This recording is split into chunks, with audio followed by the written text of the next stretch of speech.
to our show 2030 Ka Bharat.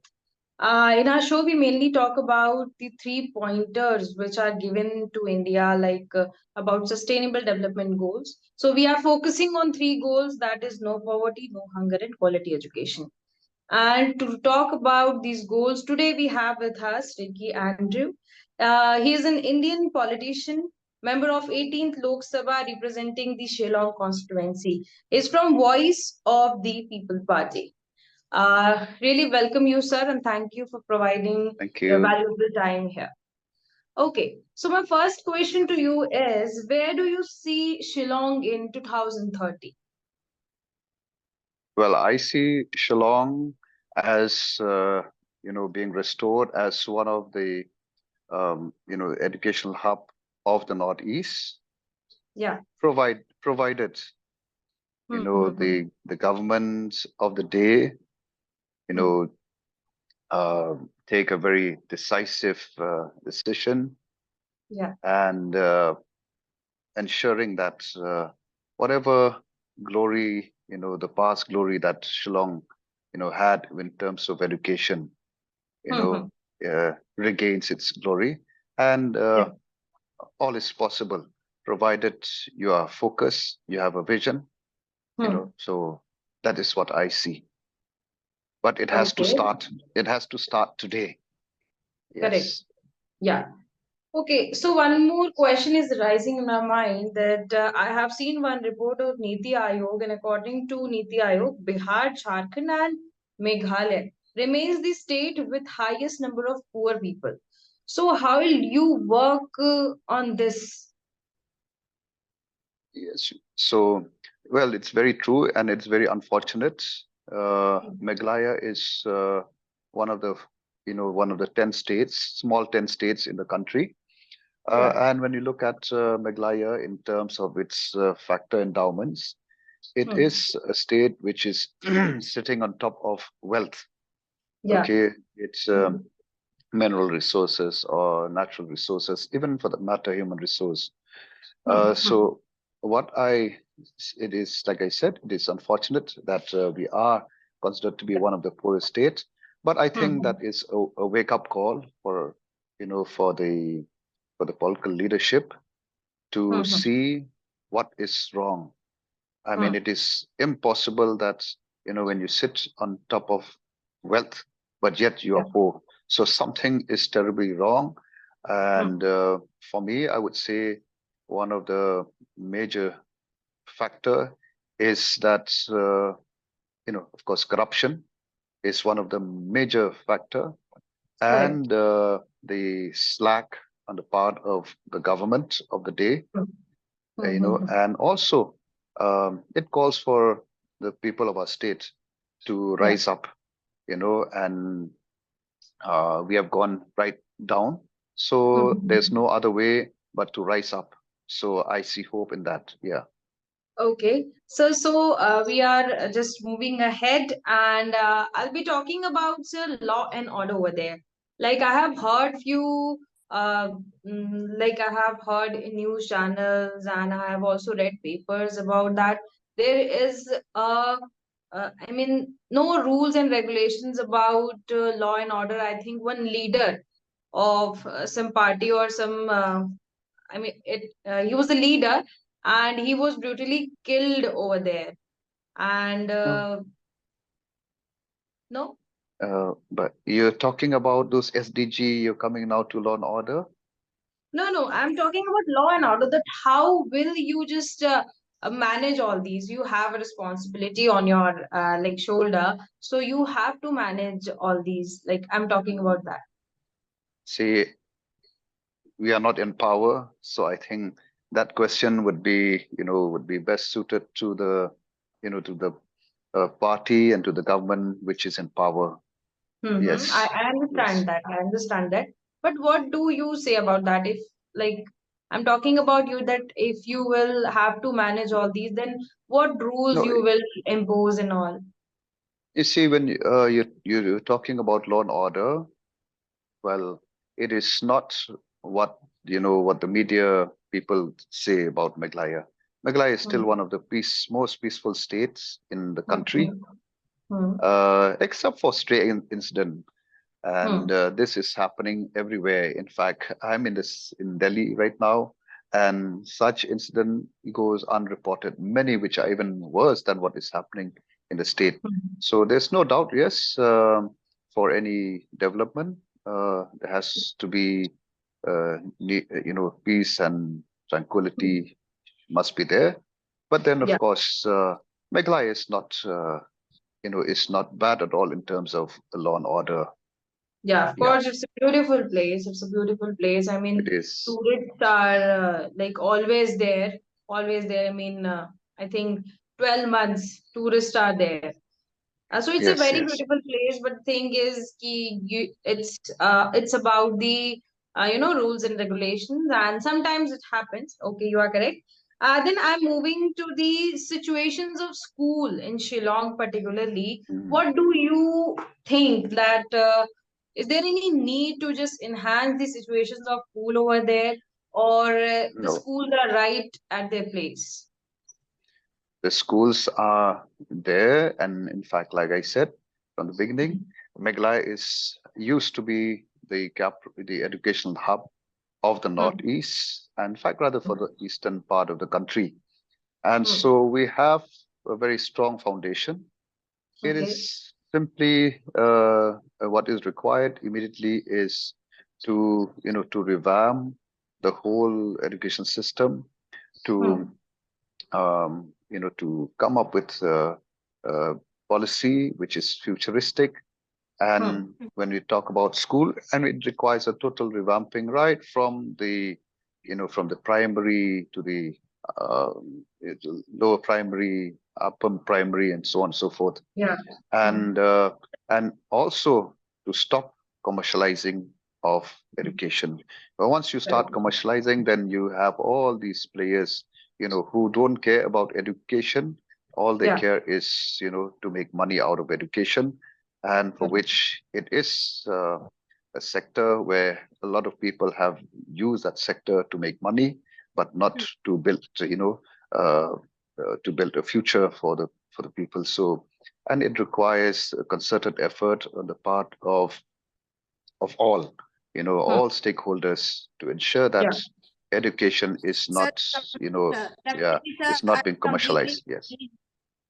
yes, sir. I completely agree with you that commercialization should be stopped, and then after only we will able to give quality education to the students. But as you said that Meghalaya has a strong foundation of education and known as the education hub in northeastern area. But if we talk about the school education or schools, there is an issue. I have read in some reports also that the attendance level of teachers and students as well, both are very low, around 40%, even less than 40%. So what are the issues? If it is known as the education hub, then why the attendance level is very low? You see, that is the issue which I said, where it requires a concerted effort of one and all, starting Hmm. from, let's say, from the governments, Hmm. then the various private stakeholders, Hmm. to be serious when it comes to education. I mean, Yeah. that I mean, they should mean business in what they're doing, and ensuring that, the uh, infrastructure is properly in place. Teachers are there maintaining whatever the ratio that is required. And so all Hmm. that is required, not just, for example, setting up school, but then with no infrastructure, or even Hmm. when you have infrastructure, as in the case of some government school, where they Hmm. have the infrastructure, but because of, the lack of, for example, I remember Hmm. in one of the government school where there are more teachers than students, Hmm. whereas in a private school there are more students than teachers. So Right. what I see is this, in some, for example, in some of the village, you may find Hmm. 2, 3 schools. So it Yeah. would be much better. A solution would be to club all these schools together, and Hmm. so that to ensure it's that it runs effectively and efficiently, and making full use of whatever the resource that's that they have. So that is a solution that I see. Again, I repeat, where in some villages you find no schools, in some villages there are more than 2, 3 schools, both Yeah. government, then some private run, some mission run institution. So if that can be clubbed together, that would be good for, especially in the school and especially in the rural areas. Yes. Yeah. And to So stop, yeah, mushrooming of as you schools, highlighted the especially in the urban area. Yeah.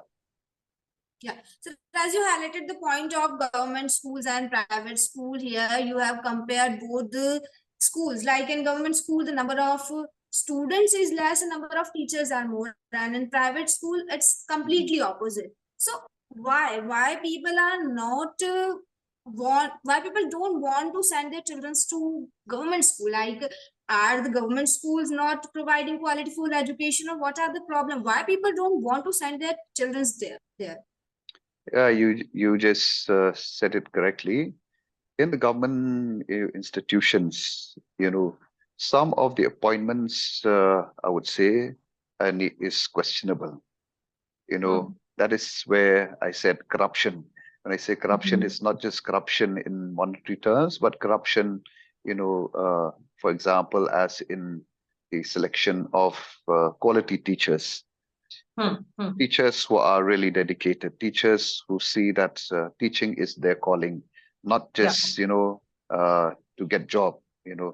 So because teaching is one profession, just like nurses or doctors, where there has to be a calling. Don't Yeah. take it as just for the sake of getting a job. So that is where some serious effort, some serious introspection needs to take place. Yeah. Okay.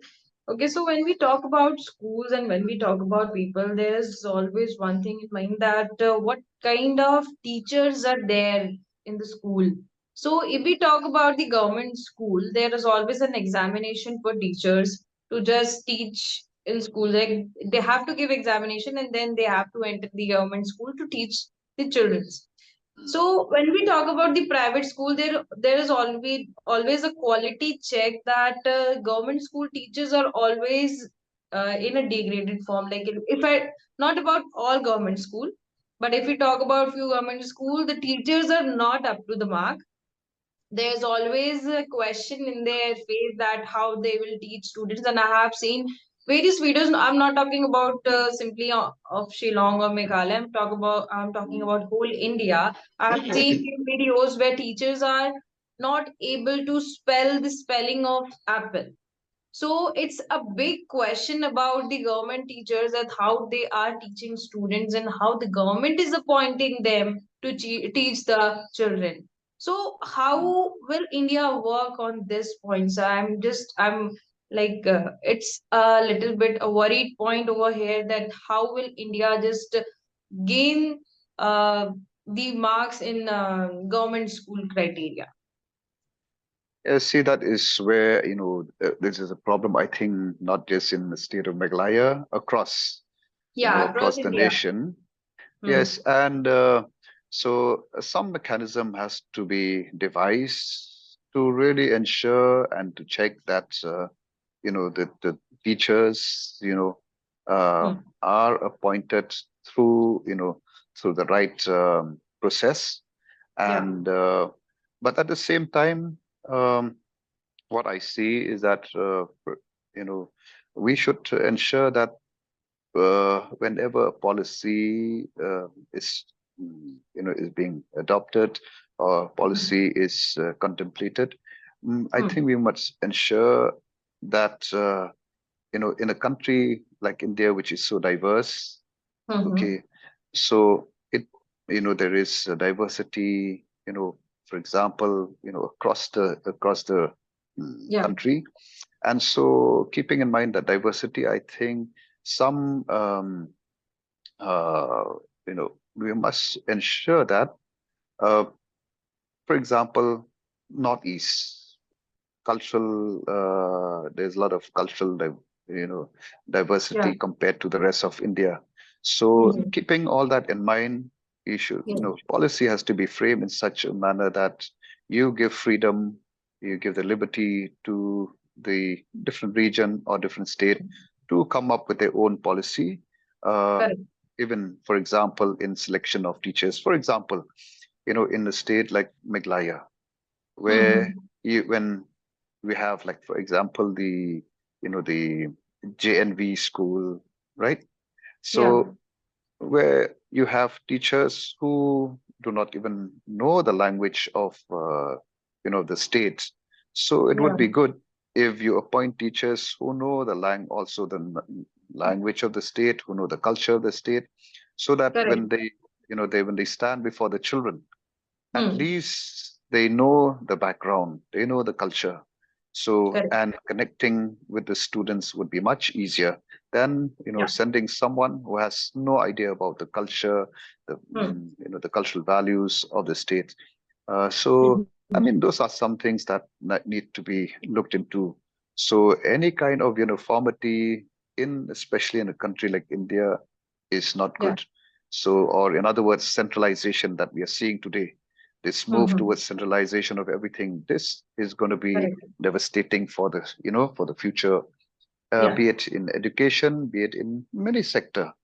Correct. Correct. So, especially in the field Correct. of education, yes. One more and last question to you, sir, because we have to end it early. Last question is, I have read an article that migration in Meghalaya is the cause of degradation. Do you agree with this point? Like people Migration of are what? degradation of development. If we talk about particularly Meghalaya, people from Bihar, people from Jharkhand, people from West Bengal are there. They are migrating from their own state and they are just living in Meghalaya. And due to this, the employment criteria, or we can say the real, the core Meghalaya is losing its presence. I have read an article. And for that reason, that is why, as a party, we want that we're going to fight for this the inner line permit, to Hmm. ensure that people from outside the state do not come and take over jobs which our people could take up. Well, Hmm. of course, we cannot, in a country like India, Hmm. well, we cannot Yeah. prevent people from coming, but at the Mm-hmm. same time, in a state like ours, which is small, where we have even in terms of population, so I Yeah. think the interests of our people should come first. But Correct. again, a mechanism has to be worked out, and one such mechanism is the inner line permit to prevent people coming. Of course, they're most welcome to come as tourists, Mm-hmm. and I mean, which is we are more than happy to have them. But then Hmm. to come as workers, that has to be, to be checked. Yeah. Otherwise, It will limited format, let's say, where will right? our people go? So, Correct. but of course, there are areas where we do need, people with skills when we don't have them. But then I Mm-hmm. think in the right approach would be to ensure Hmm. that our people are not, um, they have their fair share of the, of employment in our Yeah. state, and to ensure that people from outside the states, are checked. They can come, Yeah. maybe as tourists, but Hmm. and not to take up those, jobs which our people could do it. Yes. Correct. So what For Correct. me, you see, because yeah, in other yeah. states, the wages are very, very low. So when they Hmm. come there, at least they get a better wage. Yeah. So that is why. So they really put our people in the back foot, and that Hmm. has to be, has to be stopped. That Okay, sir, means thank you so much. Like you spoke very well about the sustainable development goals, and you did spoke very well about the Shillong and Meghalaya, that how the state will get developed. And of course, the Shillong is a very beautiful place, and you also told that the tourists are always there. And I think what you spoke about, that how will be Shillong in 2030, I think this will be fulfilled, and I think you will contribute to this also. So very thankful to you for providing this time, and Yeah. I think Shillong will be the most beautiful place in 2030, and you will be contributing to it. Thank you so much. Thank you so much, sir, Thank for you. your Thank valuable you. time. Thank you. Thank Yeah, Thank you. you. that's Thank you. grateful that you gave us a time.